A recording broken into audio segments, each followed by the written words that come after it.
What's up, guys? All right, so today we're going to be solving trig equations.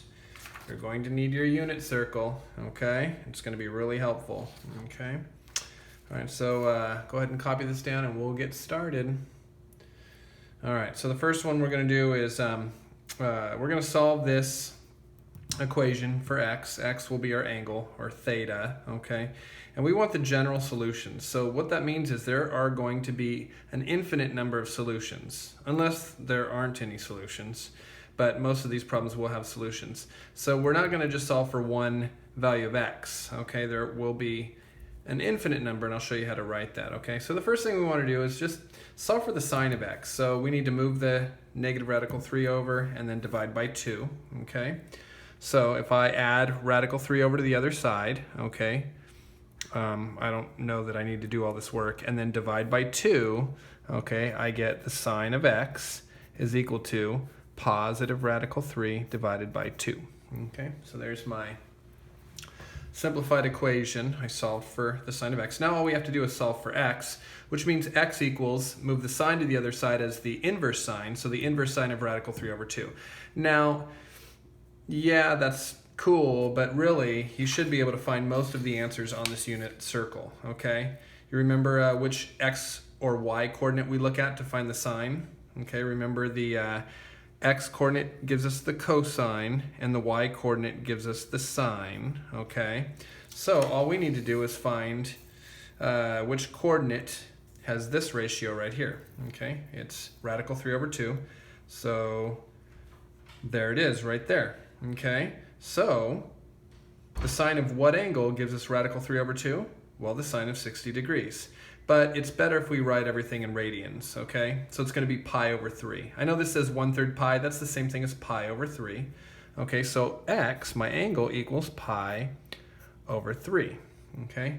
But not quite done. Let's keep going around, okay? Whoop, there's another one. Huh, okay. So x also equals what angle here? If I take the sine of this angle, that will give me radical 3 over 2. So we get 2 pi over 3. So x also equals 2 pi over 3. Okay? If you keep going around, now look, it's negative right there, so that one's out. And keep going around, it's negative there, that one's out, okay? But you could keep going around, and look, I hit this guy again. Okay, so first time I went around to pi over 3, and I got a sine of pi over 3 equals, right, radical 3 over 2. And then I go all the way around, again, 360 degrees, okay, or 2 pi radians, and I hit that spot again, okay? And I could keep going around and around and around and around and around and keep hitting that spot and keep getting that ratio when I take the sine of that angle, right? So all you have to do, since you know that the sine of this angle gives you radical 3 over 2, and if you keep going around 360 degrees, or 2 pi radians, you're going to keep getting that ratio. So I'm going to keep adding 2 pi over and over and over and over and over, okay? Okay, how do I write that I go around 2 pi over and over and over? You're going to write it as 2 pi n. And n just stands for however many number of times you want to go around the circle. N has to be a whole number, okay? All right, and the same thing happens here. When x is 2 pi over 3, okay, when our angle is 2 pi over 3, we get this guy right here. I could do the same thing, add 360, or add 2 pi, add 2 pi, add 2 pi. Keep going around the circle. So I'm going to just keep adding 2 pi n, okay? All right. Also, I wanted to show you one thing that's really helpful. Some professor showed me this a long time ago in a class. He said, all students take calculus. Okay? All students take calculus. You see that? All students take calculus. And what that means is the ratio of all of the trig functions will be positive in this quadrant. If you notice, all of these ratios are positive in that quadrant, okay? And in this quadrant, it's got an S. That means just the sine ratios are going to be positive in that quadrant. Look, the sine ratio, positive, positive, positive. The cosine ratio, negative. The tangent ratio would be this over this, right? Sine over cosine, that's negative, okay? Over here, look, What's positive in this quadrant? Only the tangent. Because if you look, the sine is negative, the cosine is negative, but if you put one over the other, you get a positive. So the tangent is positive in that quadrant. And similarly here, only the cosine is positive in this quadrant, okay? The cosine ratio. Okay, so it's really helpful. All students take calculus. That'll help you come up with your solutions quicker. Okay, I think it's really helpful. All right, let's try another one. Let's try this. All right, how about 2 times the cosine of x plus 4 equals 5. All right, so here we go. Subtract 4 to the other side, we get 1. Divide by 2, we get 1/2. So the cosine of x equals 1/2. Did you catch that? Right? We're solving for cosine of x. So subtract 4, you get 1. Divide by 2, okay? All right, so the cosine of x equals 1/2. All right, grab your unit circle. Okay, where's the cosine of x equal to positive 1/2? Okay, well, I can tell you it's going to be in the first quadrant and the fourth quadrant. Why? Because all students take calculus, right?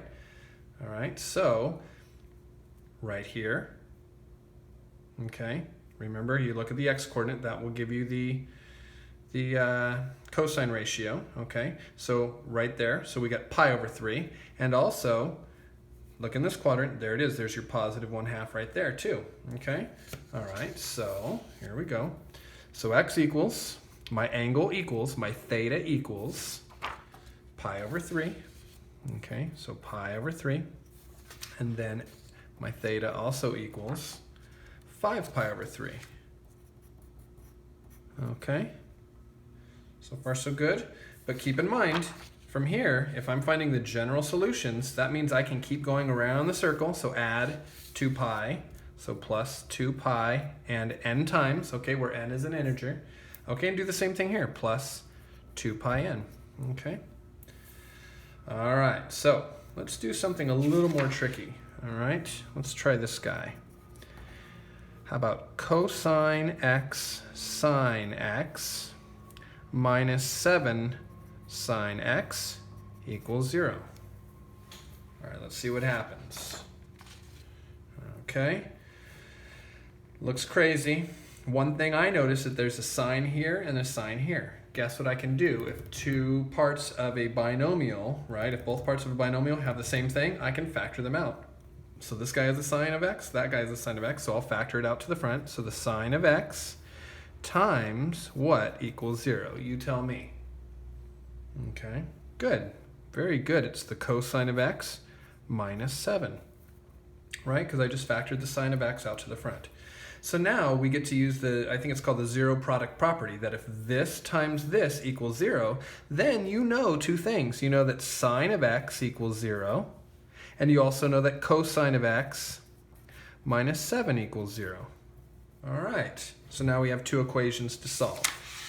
All right, so sine of x equals 0. Let's figure out where that is. Where is the sine of x 0? All right, well, it's right here. Okay, so what angle? Sine of what angle gives me 0? 0. Okay, so x equals 0. All right. All right, and then also remember, I can go around the circle again, 2 pi. Where do I end up on? I end up on 2 pi. I can go around again, 4 pi, go around again, right? So I could keep on going around 2 pi. So I'm going to say 0 plus 2 pi n. But what is 0 plus 2 pi n, right? That's just 2 pi n, isn't it? Okay. All right, now let's look at this guy. Cosine of x equals, add the 7 to the other side, cosine of x equals 7. You guys see a 7 on here? Do you guys see a 7? In fact, aren't all of the numbers trapped between 1 and 0, or 1 and 0? Okay, that's because if you try to take the cosine, right? Let me just make sure I'm in, let me get in radians here. Oop, do that again. Enter. Okay, so now I'm in radians, okay? So if I try to take the inverse cosine of 7, right? The inverse cosine of 7, guess what it's going to tell me? Error, it doesn't work, okay? So anytime you take the sine or the cosine of an angle, you're going to get a ratio that's between 1 and 0, okay? So this guy doesn't have an answer. Okay, so there are my answers for that equation. Okay. All right, let's do, let's see.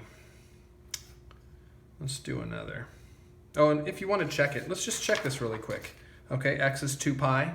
Okay, so plug that in. What's the cosine of 2 pi? Well, cosine of 2 pi, that's 1. So 1 times, what's the sine of 2 pi? The sine of 2 pi is 0. So 1 times 0 is 0. Okay, minus 7 times sine of 2 pi is 0. So that's 0. 0 minus 0, that equals 0. Okay, so you can check your answers. All right, let's do one more. My time is running out. Let's try one more example. All right, so how about the cosine of x times the tangent of x minus the square root of 3 cosine of x equals 0. So this is kind of going to work the same way. There's a couple tricks though to this. Notice it's a binomial. They both have cosine of x, so I'm going to factor that out to the front. So cosine of x times, right, something equals 0. What's left? Tangent of x minus root 3. Okay, now I'll use the zero product property. Cosine of x equals 0. All right, and tangent of x minus radical 3 equals 0. All right. All right, and now the cosine of x, let's look. Okay, where's the cosine of x? 0. Right there at 90 degrees. And what is that? 3 pi over 2. Okay, so x equals pi over 2. And x equals 3 pi over 2. All right, because that's where the cosine is 0. All right, and the thing is, if you notice, these guys are 180 degrees apart from each other, right? Notice that's 180 degrees apart. So I don't have to write this. I can just say plus 180 degrees times however many times I want it, right? So I don't even need to write that guy. All right. Okay. But I've got my eye on this really quick. I've got my eye on this. I'm a little skeptical about that, but I'll come back to that, okay? I'm a little skeptical. I'm gonna put a little question mark right there. So I think I know something. Okay, so now let's talk about this guy. Add the radical 3, so we get tangent of x equals radical 3, okay? And that's radical 3 over 1, right? Okay, so now you got to look at these guys. It's hiding in there. Okay, I'll give you a hint. This is the same thing as radical 3 over 2 over 1 over 2. Okay, and remember the tangent is made up of the sine over the cosine. Okay, so which angle has a sine of radical 3 over 2? Okay, well, that's this guy right there. Okay, isn't it true that radical 3 over 2 divided by the cosine 1/2 simplifies to radical 3 over 1, which is just radical 3? Okay, so I know my x, my angle, is going to equal, where did I say? Was it this guy, radical 3 over 2? It's going to equal pi over 3, so pi over 3.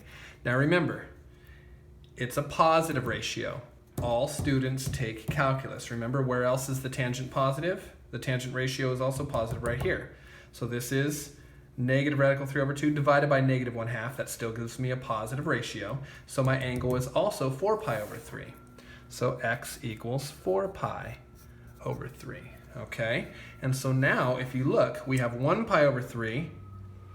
If I add 1 pi, or 180 degrees, I get that angle there too, okay? And then I could add pi, add pi, add pi, add pi, pick them both up. So I don't need to write this guy either. I can just say plus pi times n, okay? So I don't need to write this guy either. All right, so now, let's look back at this guy. So here's my answer for this guy. Okay, now let's go back to here. This is 90 degrees, right? Pi over 2 is 90 degrees. What happens if I take the tangent of 90 degrees? Okay, here, let me switch back into, Let me switch back into degrees. Watch this. If I take the tangent of 90 degrees, what do you think it's going to say? Error. Okay, that's because you can't take the tangent of 90 degrees. So these guys don't work. And we are done, just in time. All right, guys, peace.